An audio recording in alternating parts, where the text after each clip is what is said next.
Marketing and metrics are about as dynamic a duo as you can get. Marketing produces metrics. And metrics inform marketing. Without data, it's impossible to make informed decisions, set goals, and understand how well tactics are working, or even iterate towards some better outcomes. But the metrics at our disposal are only helpful if they're meaningful. So we want to answer, do these metrics matter to our business and to our digital marketing channels? We also need to know that they're tracked accurately.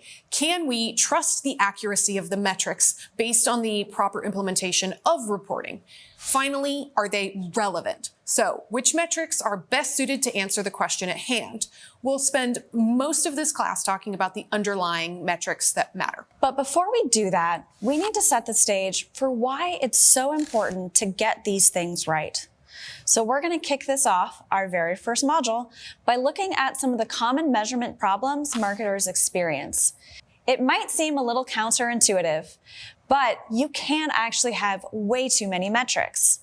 The effect is going to be similar to ordering off of a restaurant menu with too many options. Everyone ends up leaving a little bit overwhelmed, and they're not really sure how to proceed or even make decisions.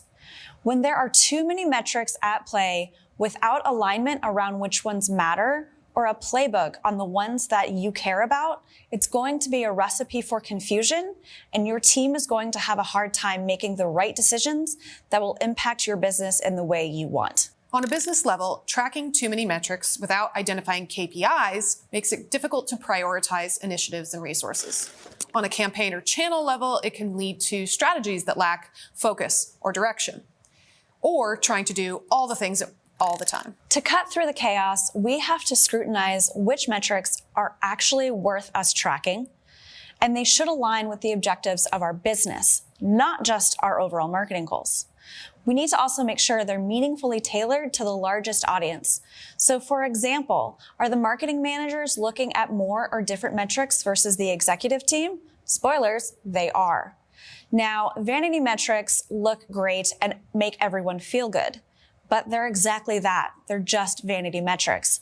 They don't actually contribute to business objectives in a meaningful way or move the needle of your business. Most often, it's not that the metric isn't important in some capacity. It's usually that it needs more context, and it needs to determine the real impact with regards to your business objectives.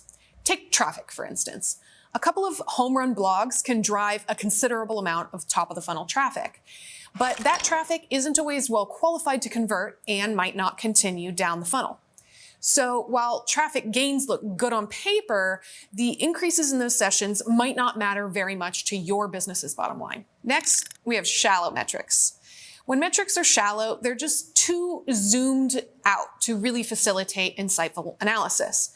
That's where incorporating audiences or segmentation can help. More to come on that later.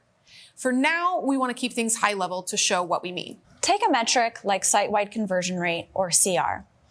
And this is really where we're tracking the percentage of visitors who are converting when they come to our site. So of the 100 people that came to our site, how many of them actually converted into a customer or started a conversation? What we already know is that not every landing page is tailored for conversion. Take, for example, any of your blogs or resource articles. A user landing on an informational blog post might not be ready or have a need for your product just yet. But if this user doesn't make a purchase when they land on the site on the first time, we kind of expect that with this type of content. So if we're too focused on conversion rate here, we're not seeing the whole picture. We probably care more about the conversion rate of the landing pages where we do expect to convert users. This tells us more about the site's ability to convert visitors without research or purchasing products or services. Finally, we come to irrelevant metrics.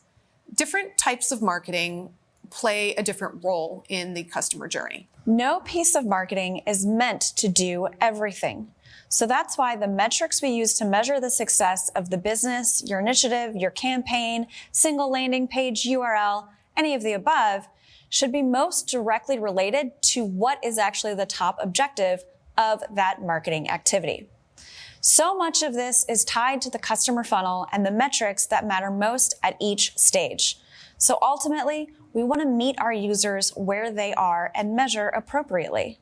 So for example, an awareness building campaign should be measured with awareness metrics, while an initiative designed to improve the checkout process should be looking at purchase metrics and friction when it comes to actually making the purchase. As we make our way into and down the customer funnel in later modules, we'll direct a lot of our focus to determining those relevant metrics at each stage.